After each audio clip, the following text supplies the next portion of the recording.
Hello children, good morning. How are you all? Fine. Children, this is first language English to class 10, okay, and you had listened to the lesson, The Gift of Magi. Did you? Fine. You enjoyed the first part, right? Shall we continue with our reading? Let's see what happens next, right? Yes children, but before I could go, I want you all to recall. Why did Della save money? Look at the answer. Della saved money to gift Jim. Who was Jim? Fine, her husband. To gift Jim a Christmas present. Very good. Look at the next one now. How has the writer compared Della's hair to Queen of Sheba's jewels? What is the comparison there? How is it related? Yes, you recall. What does the writer say? The writer says that had the Queen of Sheba lived in the flat across the A shaft, okay, recalling the flat where Della lived, yes, had the Queen lived there, Della, what would she do? Della would have let her hair hang out of the window to dry, just to devalue the Majesty's jewels and gifts. Correct? Why did Della count her money thrice? How much did she have? Good. $1.87. But why did she count it thrice? Yes, Della had saved the money. Is it not? She wanted to gift her husband Jim a Christmas present. Good. But she started counting the money. It was $1.87, which was not sufficient to buy a gift to Jim. Correct? What was Della's plan to make arrangement for the extra money she needed? She planned to sell her beautiful long hair. Why? In order to raise money to buy a Christmas gift to Jim. Okay children, go to the next question. Look at that. What was enough for Jim to do to make King Solomon envious? The author says that if King Solomon, who is known for his wisdom, okay, had been the janitor with all his treasures piled up in the basement, what would Jim do? Yes, Jim would have pulled his gold watch every time he passed to make him envious. Okay, fine children. So did you recall? Very good, good. Children, shall we continue with the lesson? Okay, yes. And what are you supposed to do? You are supposed to listen. Where do we start from? Open page number 34. We start from the 19th para. Okay children, did you open your textbook? Page number 34. Start from the 19th para. Listen to the reading now. She found it at last. It surely had been made for Jim and no one else. There was no other like it in any of the stores, and she had turned all of them inside out. It was a platinum fob chain, simple and chaste in design, properly proclaiming its value by substance alone and not by meritorious ornamentation, as all good things should do. It was even worthy of the watch. As soon as she saw it, she knew that it must be Jim's. It was like him. Quietness and value, the description applied to both. $21 they took from her for it, and she hurried home with the 87 cents. With that chain on his watch, Jim might be properly anxious about the time in any company. Grand as the watch was, he sometimes looked at it on the sleigh on account of the old leather strap that he used in place of a chain. When Della reached home, her intoxication gave way a little to prudence and reason. She got out her curling irons and lightened the gas and went to work repairing the ravages made by generosity added to love, which is always a tremendous task. Dear friends, a mammoth task. Within 40 minutes, her head was covered with tiny, close-lying curls that made her look wonderfully like a truant schoolboy. She looked at her reflection in the mirror long, carefully and critically. If Jim doesn't kill me, she said to herself, before he takes a second look at me, he will say, I look like a Coney Island chorus girl. But what could I do? Oh, what could I do with $1.87? At 7 o'clock, the coffee was made and the frying pan was on the back of the stove hot and ready to cook the chops. Jim was never late. Della doubled the fob chain in her hand and sat on the corner of the table near the door that he always entered. Then she heard a step on the stair away down on the first flight, and she turned white for just a moment. She had a habit of saying little silent prayers about the simplest everyday things, and now she whispered, Please God, make him think I am still pretty. The door opened and Jim stepped in and closed it. He looked thin and very serious. Poor fellow, he was only 22 and to be burdened with a family. He needed a new overcoat and he was without gloves. Jim stopped inside the door, as immovable as a setter at the scent of quail. His eyes were fixed upon Della, and there was an expression in them that she could not read, and it terrified her. It was not anger, nor surprise, nor disapproval, nor horror, nor any of the sentiments that she had been prepared for. He simply stared at her fixedly, with that peculiar expression on his face. Della wriggled off the table and went for him. Jim, darling, she cried, don't look at me that way. I had my hair cut off and sold because I couldn't have lived to Christmas without giving you a present. I'll grow out again. You won't mind, will you? I just had to do it. My hair grows awfully fast. Say Merry Christmas, Jim, and let's be happy. You don't know what a beautiful nice gift I've got for you. You have cut off your hair? Asked Jim laboriously, as if he had not arrived at that patent fact yet even after the hardest mental labor. Cut it off and sold it, said Della. Don't you like me just as well anyhow? I'm me without my hair, ain't I? Jim looked about the room curiously. You say your hair is gone? He said with an air almost of idiocy. You needn't look for it, she said Della. It's sold. I tell you, sold and gone too. It's Christmas Eve, boy.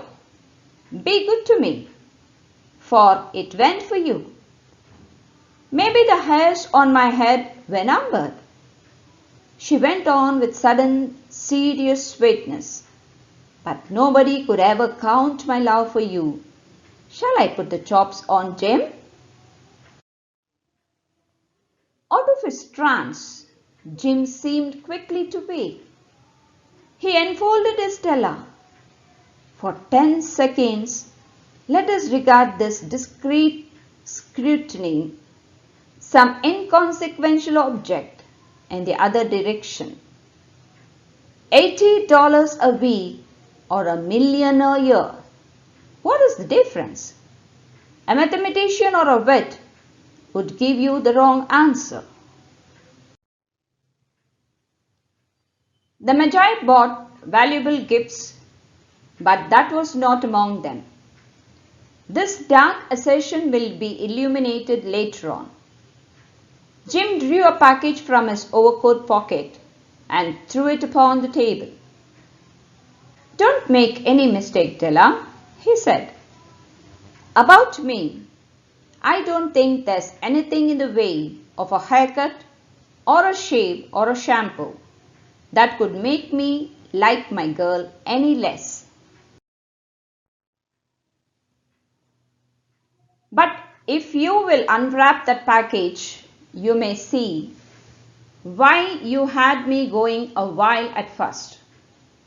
White fingers and nimble tore at the string and paper, and then an ecstatic scream of joy, and then alas, a quick feminine change to hysterical tears and wails, necessitating the immediate employment of all the comforting powers of the lord of the flat.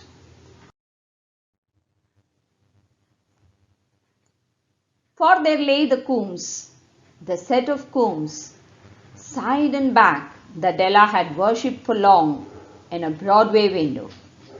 Beautiful Coombs, pure tortoise shell, with jewelled rims, just the shade to wear in the beautiful varnished hair.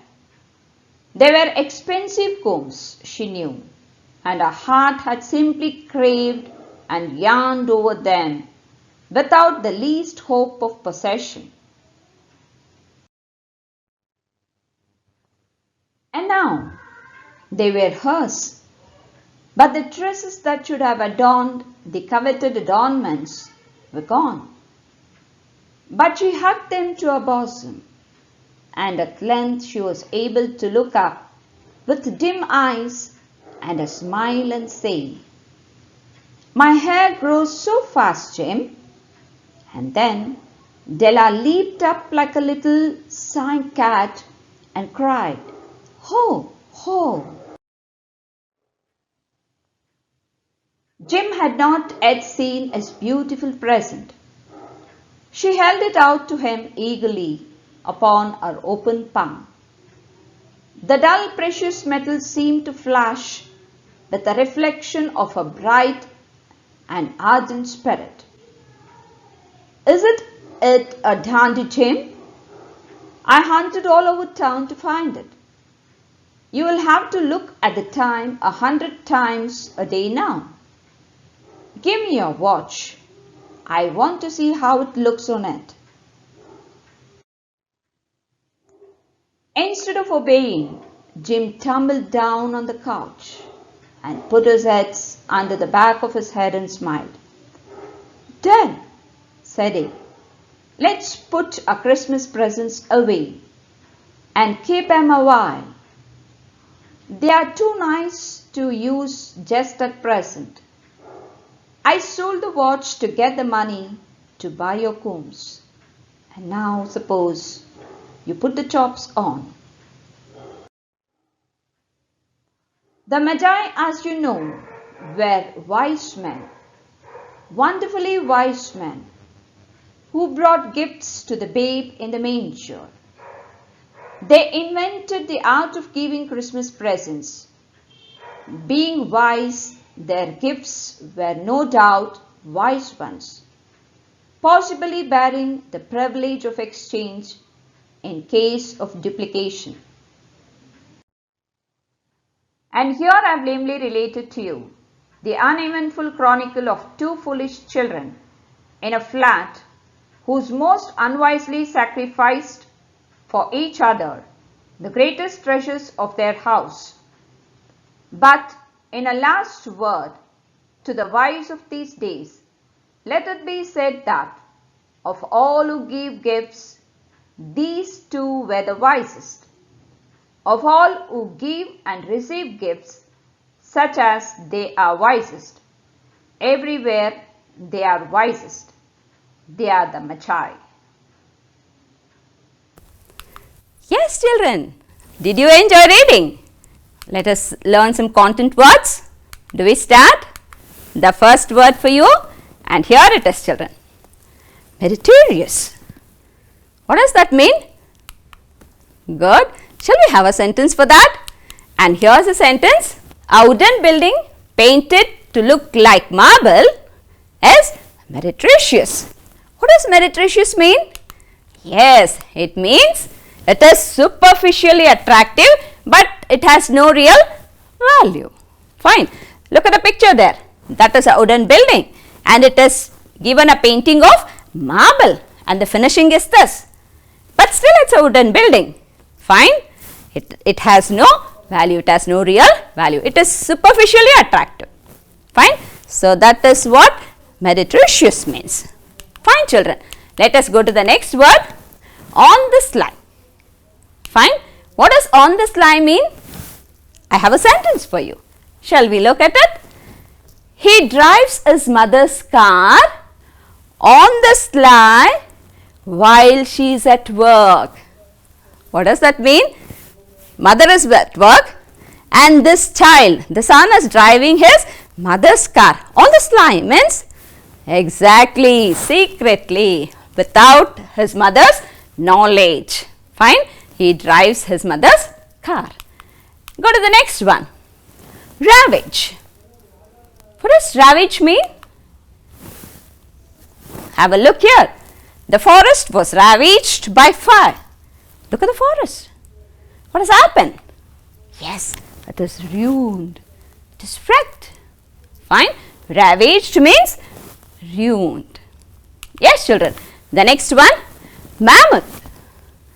What does mammoth mean? Yes, you have heard that, right? Look at the sentence here.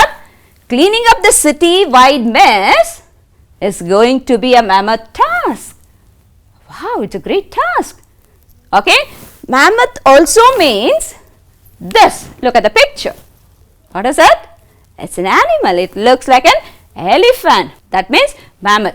Yes, children. Mammoth means, in this context, huge, extremely large. Fine. And the next one, Coney Island. Yes. What is Coney Island? It is a famous entertainment place in New York. It looks like this. Go to the next one. Tress. What does tress mean? Look at the picture here. Sheila is combing her daughter's dark tresses. It means to say hair. Good. Tress means hair. The person there is communicating.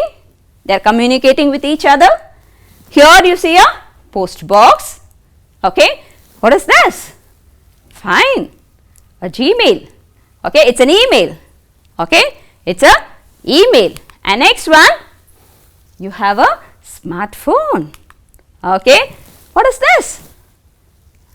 Tring tring. Those days we had this telephone. Is it not? What is this? Instagram. Ho, I hear most of them shouting. Fine, Instagram. You're all communicating here, is it? Through this? Fine. What is this? You're all aware of this. Facebook. Good. And this? Everybody knows. It's WhatsApp. Okay. And what about this, children? Have you seen this? It's a fax machine. Fine. Yes. What are all this? These are all modes of communication. They are all modes used to communicate. Yes. I was telling you, I will take up one of the writing skill. Under that, I wish to take up letter writing. Do you write letters? Yes, we write letters. What is a letter then? A letter is a form of written communication between two persons or two parties on a particular topic, matter, issue or an incident. It serves the purpose of documentation as well. Right, children? Children, you have got types of letters. You have come across two types of letters. What is it? One is the formal letter, the other one is the informal letter. To whom do you write formal letter, children? Have a look at this. You write a formal letter to your teacher or a headmaster, or to the principal, bank officials, government officials, corporate officials, editor of newspapers, political authorities. Is it not? And what about informal letters? Whom do you address it to? We address it to the grandparents, father or mother, parents, brother or sister, uncle or aunt, niece or nephew, friends, relatives. Is it not, children? And children, today let us have a look at this format of an informal letter. Okay, children, you have some here. What is this? It starts with the body of the letter, is it? Subscription? Salutation? Oh, it's not ordered, signature. What have we to do? There's a from address as well. Date. Shall we arrange it? We start. Children, what is it first? From address, date. Children, I want you to recall again. It's an informal letter. Fine. From address, date followed by salutation. Next you have body of the letter, subscription and signature. Yes, children, this is how you write a informal letter. And children, I want you to imagine as Sapna or Sandesh, who is studying in Oxford High School, Hobli. Okay, you have taken down your books in your hand, have you? Yes, I want you to note down, or later watch it. It's streamed on YouTube as well. Fine, watch it there. I want you all to write a letter to your friend describing about your studies during the lockdown period. Yes, I start, children. Have a quick look at this. Who is the one who is writing the letter? I imagine I am Sapna, who is studying in Oxford High School, Mandya. Children, have this in mind. You are not supposed to write your name anywhere in the letter. Okay, you start with the name that is given there. Okay, you have to imagine yourself to be Sapna or Sandesh. That is what was asked, right? Children, and this is the from address. Later, you write the date. Okay, I have written the date as 19/10/2020 and this is the date. Then you start with Dear Rajesh. I have a clarification here. Some of you might ask, ma'am, in school we start only with the place and the date. Are we right? Yes, you are right, children. And some of you may ask, madam, in school few of us write it on the right hand side. The from address we write it on the right hand side followed by the date, and later to the left hand side we write Dear Rajesh, whoever it is we are addressing it to. Am I right? That is your query, right? Yes, children. That was the old method of writing. Okay, now we see that in computers, okay, mails, we find that the letter is aligned to the left hand side. So, I have followed the format here. I have aligned my letters to the left hand side. Okay, children, you can follow this. Fine. And I go now, and this is Dear Rajesh. It is called as the salutation. Next comes the body of the letter. I have started this way. Hi, how are you? How are all at home? How are you spending your time during this period of lockdown? Are you also engaged on online classes? We have regular online classes here as well. The classes are in fact interesting.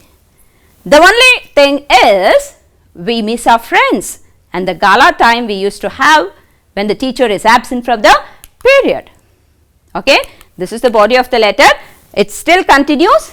I am waiting to go back to class. Yes, I see you all asking the same question. We want to go back to class and attend the real classroom teaching. Is it? We can have face-to-face contact with our teachers and also can chat with our friends. Are you not chatting now? Be frank. You have been chatting, is it not? Yes, Snapchats, WhatsApp, Instagram. Look at the way you are chatting. Good children. Fine. Well, pen me few of your opinion about the lockdown period. How are you enjoying your classes? Waiting for your letter. Convey my wishes to all at home. See you. Bye for now. Children, the last line, that is, convey my wishes to all at home. Waiting for your letter. See you. Bye for now. It is called as a complimentary close. Fine. Yes, children. This is the body of the letter. And then you write your loving friend. Here you have to note one thing, children. Your loving friend, okay, Y is in capital letters, L, loving is in small letter, friend, F is also in small letter, and after subscription we have a signature, okay. Underneath the signature we write our name to make it more clear, okay. That is the signature part. This is the format of an informal letter. Yes, children. And look at the format of a formal letter now. And this is not arranged as well. It starts with body of the letter, subscription, salutation, signature, from address, subject, then date to address. Is it organized? No. Shall we do it? Yes. You start from address followed by date. Let this be very clear, children. Okay. Next one is to address. You have salutation, subject, then you have body of the letter followed by subscription and the signature. This is the format of a formal letter. Okay, children. Now, if you have understood this, there is a task for you. Take it down. Okay. Imagine you are Rahul or Rashmi studying in 10th standard, Government High School, Ramohalli, Bangalore. Okay. You have to write a letter to the bank manager informing him to transfer your saving bank account to Ramnagara branch. Okay, children. Why? Because you are shifting along with your family members to Ramnagara town. Yes, children. So, will you do that? Along with that, you have an assignment as well. Note down the questions, children. Noting down. The first one is, why does the narrator compare Della and Jim to the Magi in The Gift of the Magi? Okay. Next one. What are some examples of imagery in The Gift of the Magi? How would you describe Jim and Della's relationship in The Gift of the Magi? Yes, children. So, I think you have followed the lesson, also letter writing, and children, if you have followed all that, what will you do? You will open your textbook, read it once again, okay, the whole text, and then you will answer the comprehension questions and also the vocabulary and the rest exercise part. Okay, children. Make a note in your notebooks, submit it to your subject teacher. Okay, children. Thank you all. Stay home, stay safe, start reading. It's time. Thank you, children. ಅನುದಿನ ಅನುಕ್ಷಣ ಮನೆಯಲ್ಲೂ ಕಲಿಯೋಣ ಕಲಿಕೆಯ ಹೊಸ ಹಾದಿಯಲ್ಲಿ ಜೊತೆಗೂಡಿ ಹೆಜ್ಜೆಯ